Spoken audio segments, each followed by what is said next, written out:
Hello guys, welcome back to my channel. तो आज की वीडियो में हम बात करने वाले हैं कि पीएचडी के वर्कलोड के बारे में।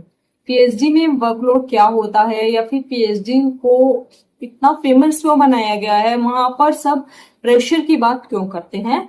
एक्चुअल में पूरा सच तो मैं भी नहीं जानती, क्योंकि मुझे अभी 1 ईयर भी कंप्लीट नहीं हुआ है। तो धीरे धीरे मुझे भी पता चलेगा कि एक्चुअल सच्चाई क्या है। पर जितना मुझे पता चला है मैं उस हिसाब से ये वीडियो बना रही हूँ।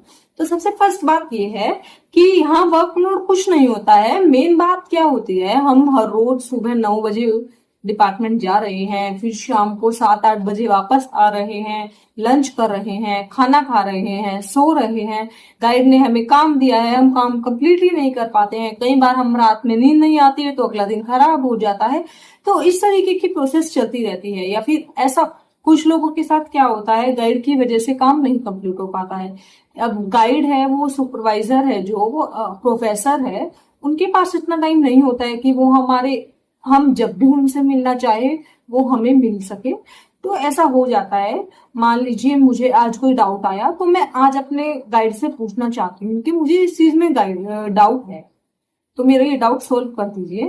तो मैं उनके पास जाऊंगी तो मेरा डाउट तुरंत सोल्व हो ये कोई जरूरी नहीं है।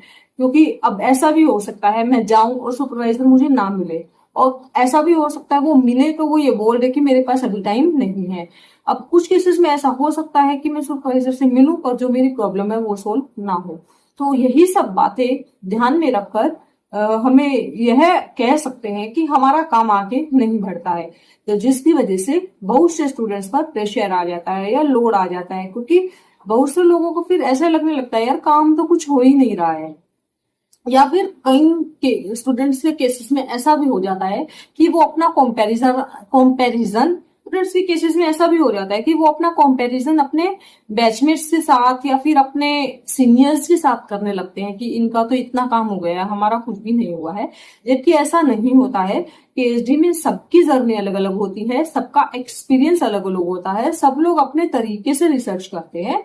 तो इसीलिए यह बात भी एक इम्पॉर्टेंट फैक्टर है जो कि बहुत से लोगों को नहीं पता होती है।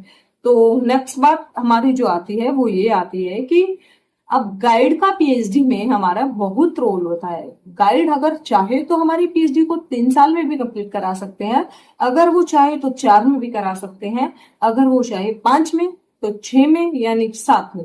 वो सब उन पर भी डिपेंड करता है। कई बार वो due to lack of the time ऐसा हो जाता है कि पीएचडी जो है वो बैक में चली जाती है। तो इसमें कोई डरने वाली बात नहीं है, पीएचडी कंप्लीट नहीं हो पाती है। और सबसे लास्ट फैक्टर और सबसे इंपॉर्टेंट फैक्टर आता है वो जर्नल्स का आता है, पेपर एक्सेप्टेंस का आता है। कई बार क्या होता है, बहुत से स्टूडेंट्स के साथ ऐसा होता है, वो कोई पेपर लिख रहे हैं और उनका आइडिया ही चोरी हो जाता है। मान लीजिए उन्होंने कोई पेपर लिखा या फिर उनका कोई दोस्त है या उनका कोई फ्रेंड है, उनको पता चल गया कि हाँ ये व्यक्ति इस चीज पर काम करने वाला है, तो वो उनसे पहले उसी काम को कंप्लीट करके किसी जर्नल में पेपर दे देता है। तो उस केसेस इन बहुत से केसेस में ऐसा हो जाता है। या कई केसेस में क्या होता है कि स्टूडेंट्स अपने पेपर जो है वो जर्नल में भेज देते हैं, पर वो पेपर एक्सेप्ट नहीं हो रहे होते हैं, या फिर बार बार रिव्यू के लिए बोला जाता है, वो पेपर एक्सेप्ट करने में टाइम ले रहे होते हैं। तो उस तरीके वजह से भी बहुत से स्टूडेंट्स को स्ट्रेस होता है। तो यही बात मैं आज इस वीडियो में बताने वाली थी। तो आज की वीडियो में बस इतना ही, मिलते हैं नेक्स्ट वीडियो में। Thank you, bye.